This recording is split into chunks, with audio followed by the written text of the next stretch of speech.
So I went to the garden centre and I bought 5 carnivorous plants. This one and this one are both pitcher plants.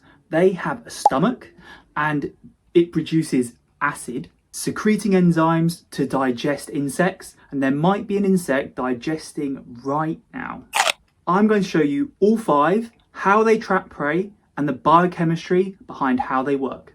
So the first question is, why would a plant evolve to eat animals when it can just photosynthesize?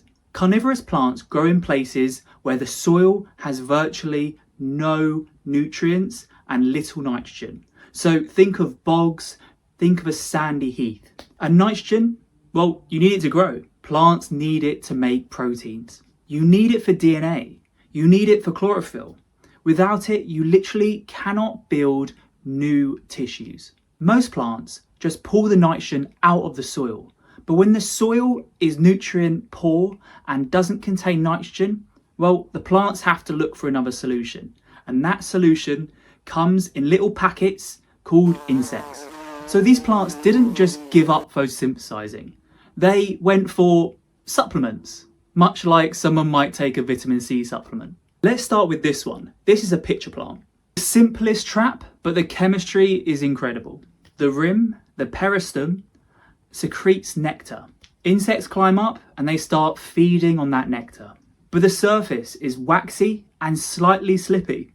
And once they get to the inner section, they slide in and are trapped in the liquid below.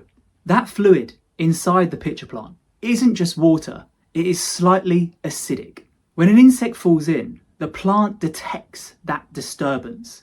And what it does, it pumps in more acid and the pH drops. It also secretes enzymes, protease that actually break down proteins, chitinase, which breaks down chitin in the insect's exoskeleton, phosphatase that free up phosphate groups.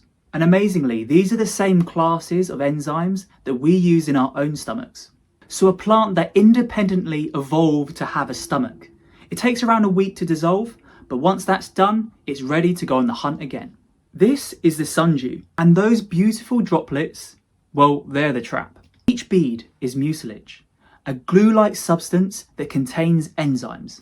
When an insect lands, it struggles immediately, and the more it struggles, the more droplets it comes into contact with. And the tentacles, well, they start moving too. It takes a little while, around 30 minutes. They start to fold inwards, wrapping the prey. The sundew uses auxin, a plant growth hormone. It's the same hormone that seedlings use when they want to grow towards light. So think of it like this. The insect is being hugged to death whilst the droplets with the enzymes are slowly digesting the insect alive.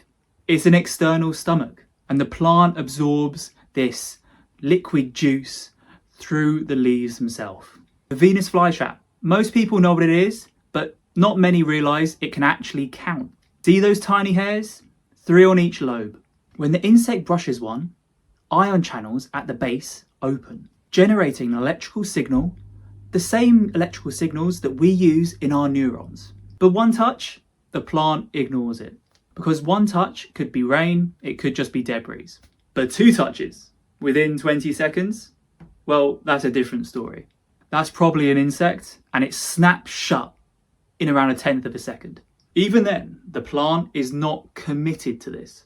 The lashes around the edge don't interlock straight away. This means that small insects can slip through and escape. Because what's the point of digesting something so small? But if the prey is big enough, well, it's a worthwhile meal. The trapped insect keeps hitting these trigger hairs. On the 5th trigger, the plant goes all in. It seals the trap tight.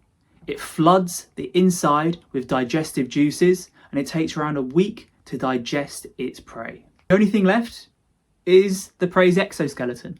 It counts to 2 for the trap, and it counts to 5 for the seal. That's pretty impressive, doing arithmetic with no brain. So I've got them all in one pot, not because they naturally grow together, because they all want exactly the same conditions.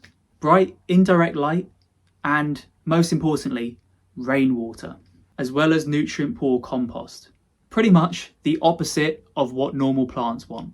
But here's the biochemistry that completely blows my mind. Carnivory has evolved at least 6 different times in flowering plants. 6 separate lineages on different continents, all arriving at the same solution. Trap animals, dissolve them, absorb the nutrients. The trap hardware is completely different. Pitfall, flypaper, snap. But the enzyme toolkit underneath, remarkably similar. This shows that evolution keeps arriving at the same molecular solution. That tells you something profound. If you're a plant growing in nutrient-poor soil, eating animals just works. 5 plants, 3 different killing strategies, and 1 biochemical toolkit.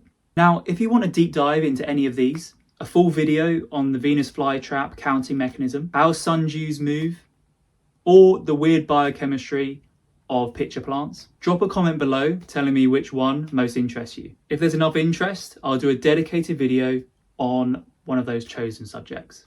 Thank you for joining me today. I hope you learned a lot. If you want to check out more of my content, check out this video up here. And if you want to subscribe to not miss out on future content, subscribe up here.